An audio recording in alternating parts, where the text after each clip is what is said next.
Hello. I introduced last time. It's your turn. Okay, I guess we're cycling. Hello, everyone. Welcome to the Twilight Express Hour with old Sko and Soul speaker. If you're hearing that theme we're playing, feeling a little nostalgic, that's because Samurai Jack came out this past Saturday. Near season 5, it was awesome.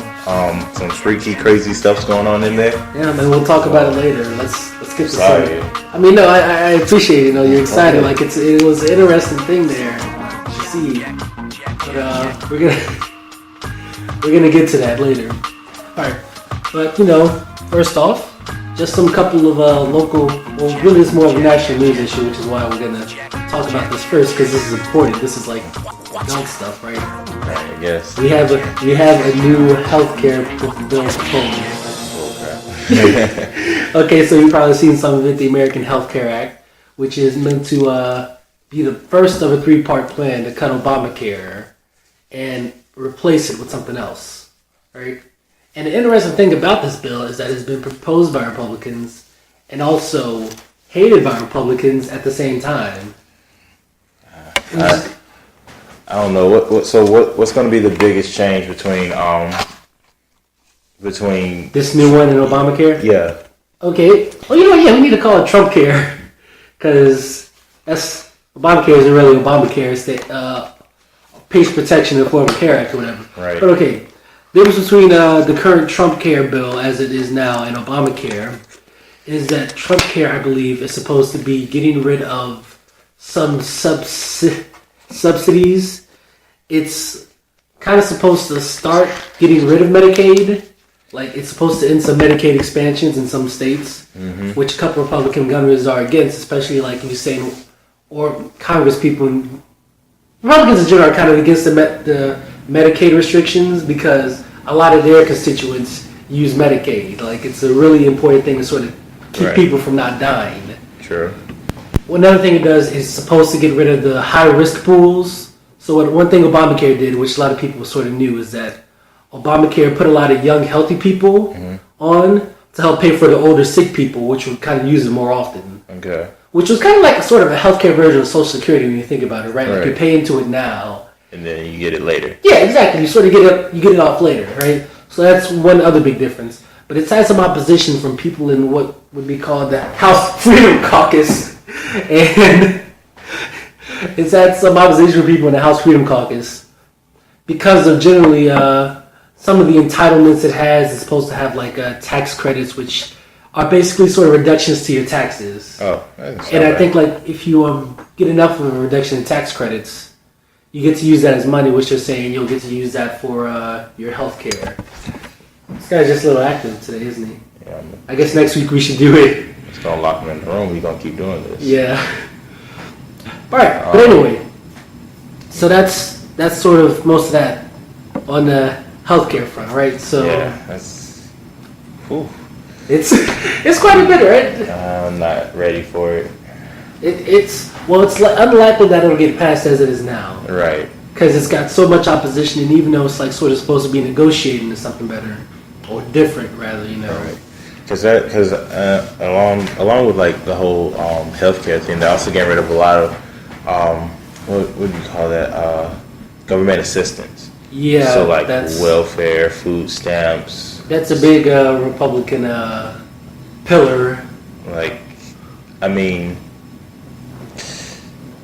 it's bootstraps. All right, these liberal, lackey, lazy, drug-addicted, poverty-stricken peasants need to pull themselves up by their bootstraps and get their parents' trust funds like I did so they can make something of themselves. Shut up. All right. Well, the way I see it is for a Democratic Party to hate poor people so much, they sure do create a lot more poor people every time they get in office or every time a bill is passed that they agree upon. I mean, nothing against their party. Like, you do it for whatever your party believes. But I don't. There have been a lot of times where I went without some power, some water in my household, and it wasn't because my mom couldn't provide. My mom did everything she could to provide. But to see people who don't have that and they're struggling out here to survive. Not only that, like they're getting rid of things that are that are necessity for these people to even continue living. It's like literally a slap in the face is saying we'd rather see you dead than struggling. Yeah, that's an awful thing. But also another point to sort of the Democratic Party thing and their stance on poverty, so to speak. I think what a lot of people miss is that guy's elected today. What a lot of people miss is that a party may be sort of socially, or politician may be like sort of socially liberal, but they'll be fiscally conservative. So like it'll be like maybe you have Atlanta Democrats, right? Uh-huh. Like they'll be sort of we're totally against racism, but maybe they're against raising the minimum wage. Maybe they're against sort of subsidies for people that need sort of assistance.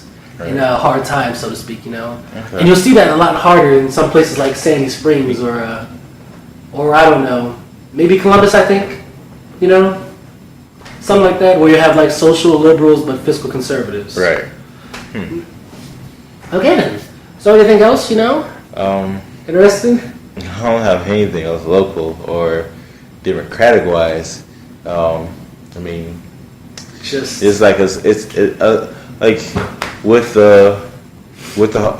the whole election thing, people just feel a lot more comfortable to be open about their quote unquote true thoughts on how they really feel about each and every person. And I'm not speaking in terms of black and white, I'm just speaking in terms of everyone. People were speaking out about gays before, but now they're speaking out more openly and calling them gay in a negative term, which is just like kind of ridiculous. So I mean, the homosexual agenda is destroy this country, man. You didn't know that? No. What I'm saying is, for one person to be elected, for one person to openly speak out in front of millions and billions of people of one country, now everyone thinks, oh, he's got balls, he can do it, I should be able to do it too. Just because you can do it doesn't mean you should. That's kind of what I was scared about with what's his face, 45 getting into office anyway, is that, he's kind of going to set his precedence now that, I can say what I want, I can do what I want, it's all about, like, who cares, these liberal PC police have been keeping you down for too long, now you people can say what you want, you want to call your waiter the N-word now, you can tell him President Trump said it's all right. The way I see it is, and who is that? The way I see it is like a Bush scene is going to happen again, where like we have the worst finances, the worst unemployment rates, and like things are just going to happen. Like first of all, the whole building the giant wall, stupid. Restricting not Saudi Arabia, but people of Islamic faith, stupid. I think Saudi Arabia is on that list. No, I'm saying, but that's because the whole Muslim ban, right? Yeah. And they're trying to make it legally not a Muslim ban, but it's still stupid. Honestly, it's like I don't know if we get resources from them or anything like that. Like there's that whole oil thing we had. So we had that. So any chances of, like and the whole thing, like and I think like a good bit of OPEC is over there too.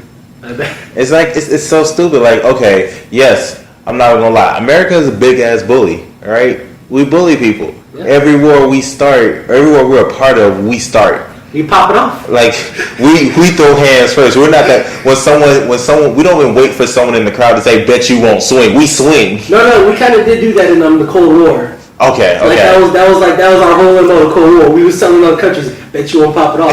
Bet you won't pop it off. They know you ready. They said pop it off. We'll follow. So not even against America because I'm Native American, but at the same time it's just. You were born in America. Yeah, sorry. I'm born in America, right. Sorry. I'm born in America. It's like, what I'm saying is, we're bullies, and for him to just go off like, oh, you know how many gallons of oil we have? You know how many gallons of gas? It does not matter. The reason, like, you know how much cotton or freaking fruits they got over there? Like, and they come to us and ask us for our fruits. They come to us and ask us for our resources. It's a trade thing to make sure that we are still on the same page. We are friends, not foes. The fact that you just banned an entire race, the fact that you just honestly cut off some oil right there, like you think the Middle East is not going to be hostile to us and whoever they're friends with, now we got everyone looking at us like, oh, we're a whole bunch of races. Everyone. It doesn't matter if you're black, white, Indian. It does not matter. We're just all races. Yep. So we kind of went a little bit on that. We went on that line. Oh yeah. So everyone just be aware. Make sure you're following the news. Be safe out there. # go see, get out. Hashtag don't sneak it out. Alright, so since we spent a lot of time on that, let's get to the Samurai Jack premiere that happened. Samurai Jack is back, and you don't understand how excited I was. That was a really good episode. Oh my god! If you have not seen it, please go see it. It went by really quick too. Yes, but it's the thing though. It's not like your classic anime where things go on for 3 or 4 episodes. The filler happens inside the episode, but it's literally just one episode where he gets his job done. Fuck, God. Like, he dropped right at you. Yes. Yeah, when you put your hand in front of him, he's gonna look for food. But that's Jack being back just made me happy. I'm just like, I really like that guy that he fought. The scatter. I love that guy. I really think that Samurai Jack really got it by getting something that we don't really have a lot of nowadays, which is jazz-themed supervillains. We've really been missing that, Like, the best we had was Bebop from, what's his name? Teenage Mutant Ninja Turtles. But I'm never going to take you serious again if you say something like that again about yourself, okay? Huh? A jazz artist supervillain? Jazz-themed, I mean. Jazz-themed, I'm sorry. But jazz-themed villains. I'm telling you, I'm gonna send you like a link of like a list of the best jazz team supervillains. You're gonna be like, damn, I was right. Right. You're gonna have to bleep that out because you just said your name. Okay, and I'll bleep it out. I'm just saying. Sko don't care. Gotta be bleeped out on the Simpsons. You're gonna be like, bleep don't care. Bleep don't care. Let them know bleep don't care. That's right. I gotta go. All right, but Jack is back, and a lot of people are happy about it. Yeah, Buku crazy, baby. That guy, I love that scatter. I gotta watch that again. How's it going, Jackie man? I tore this place down days ago. What took you so long to get here, baby? Oh, you gotta go watch it, guys. Please go watch it. So that's like the first of the 10-episode events. And if you have not watched it, I believe that Adult Swim is still doing their live stream of all 4 seasons throughout the day, and I think it starts as early as 12 or 11 a.m. and then it goes until 2 a.m. the next day. So you have all that time to watch it. Please go watch it, enjoy it. It's nostalgia. There are other places where you can watch it. So just look out for that. Yes, very interesting thing there. So man, we really got through that a lot quicker than I thought. I thought we just spent so long just geeking out over Jack and stuff. Let's see. No. Well, he's really angry right now. No, that's just him. Yeah. All right then. So then I guess I'll just sort of go into the Black Business Spotlight for today. The one I'm spotlighting is more of a site called buyblackmovement.com, which is like a sort of hub site for buying black products from multiple vendors. Sorry, you got hair products on there too? Because there's some hair products there. There's like African black soap and stuff. Mm-hmm. There's all sorts of weird junk. There's gold caps, which is like, oh, well, that seems a little odd, but all right. They got that. That's cool. All right, man. So this is we really exhaust ourselves. Like we even timed now. Like it's like we're going without a plan. It goes too long. You go in with the plan. Now we're a little too short. It seems. Now we gotta talk about some other stuff, like the fact that we're on Google Play now. Oh yeah, bitches. So, if you're on Tumblr just had an amazing update. So when you go and click on your actual page, it's supposed to display all your different Tumblr blogs. You can actually look at each one individually, look at all the likes individually, and look at all the messages individually now. It's amazing. So there's that Tumblr piece right there. Right? And for those of you that know, this is our we could probably cut this one a little early now. Right? Yeah, we could. Okay, so let's go. Signing out. Peace.